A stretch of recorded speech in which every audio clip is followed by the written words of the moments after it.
श्रीमद् भागवत गीता में भक्तों के 4 प्रकार बताए गए हैं, परंतु परमात्मा के अतिरिक्त अन्य देवी देवता या महापुरुषों की उपासना से भी मुक्ति प्राप्त हो सकती है। इस विषय में श्री कृष्ण जी कहते हैं, जो भक्त जिस देवता शरीर की श्रद्धा से पूजा करने की इच्छा करता है, उसमें मैं उसकी श्रद्धा को स्थिर कर देता हूँ। उस शरीर देवताओं या महापुरुषों की भक्ति हो सकती है और परमात्मा उस भक्ति की श्रद्धा को उस देवता या महापुरुष में स्थिर कर देते हैं और वह भक्ति हमें फल प्रदान करती है।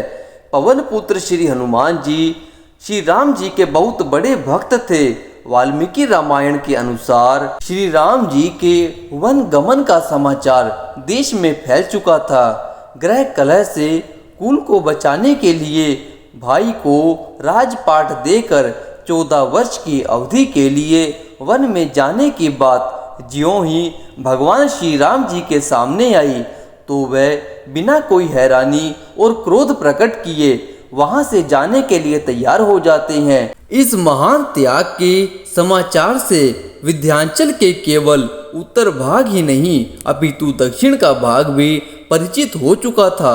शबरी के आश्रम में श्री राम जी की महिमा का समाचार उनके वहां पहुंचने से पहले ही पहुंच चुका था। इस प्रकार श्री राम जी के त्याग तपस्या की सूचना सुग्रीव आदि को पहले ही मिल चुकी थी। श्री हनुमान जी पंपापुर के वन में भ्रमण करने वाले श्री राम लक्ष्मण जी का परिचय प्राप्त करने के लिए एक ब्राह्मण के रूप में उनके निकट आए और उनसे उन्होंने उस भयंकर वन में घूमने का कारण जानने की इच्छा प्रकट की। तब श्री राम जी ने अपना परिचय दिया। परिचय प्राप्त करते ही श्री हनुमान जी ने क्या कहा, शिव जी उमा जी को सुना रहे थे कि जब श्री हनुमान जी को पता चला कि पूर्व सूत महिमामय श्री राम उनके सामने खड़े हैं, तब उनका तन और मन पुलकित हो उठा। वे श्री राम जी का चरण स्पर्श करने लगे।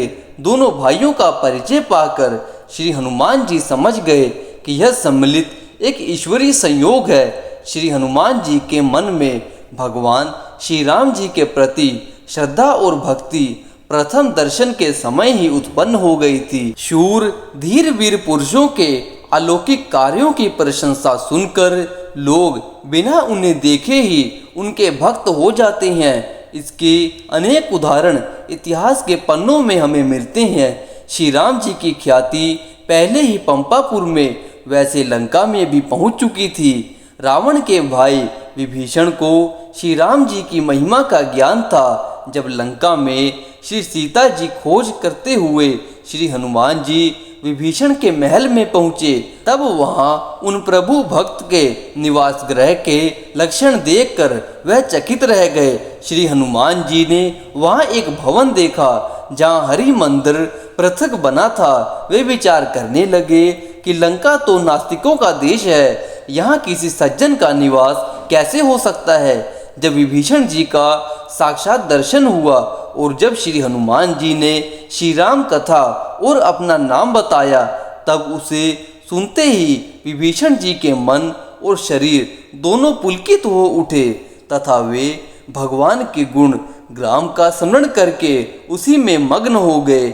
यह श्री राम जी के गुणों की महिमा थी कि श्री हनुमान जी विभीषण श्री राम जी के दर्शन से पूर्व ही उनके प्रशंसक और भक्त हो गए थे। श्री हनुमान जी कैसे थे, इसका वर्णन महर्षि वाल्मीकि जी ने बहुत सुंदर शब्दों में किया है।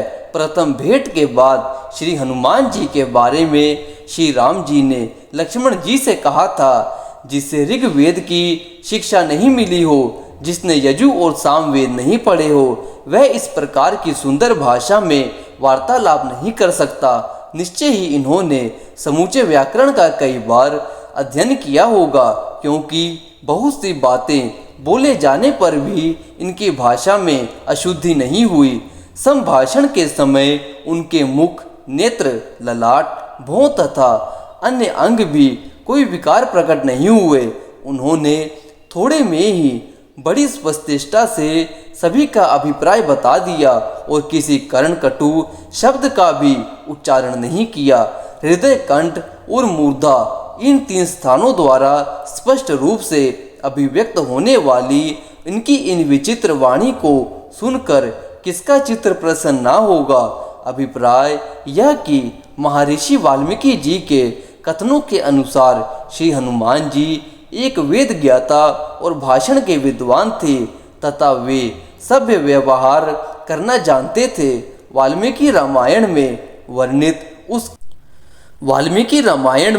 वर्णित उस काल के दक्षिण पठार की स्थिति का अध्ययन करने से ज्ञात होता है कि रावण द्वारा छिपाई गई श्री सीता जी को खोज निकालने का काम सुगम नहीं था। यह कठिन एवं खतरनाक कार्य था जो साधारण व्यक्ति नहीं कर सकता था। जिसकी श्री राम जी के प्रति अगाध श्रद्धा हो, श्री हनुमान जी ऐसे ही थे।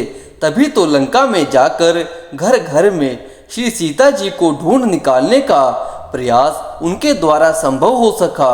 वह स्थिति कितनी भयावह रही होगी जब श्री हनुमान जी को रावण के सम्मुख उपस्थित किया गया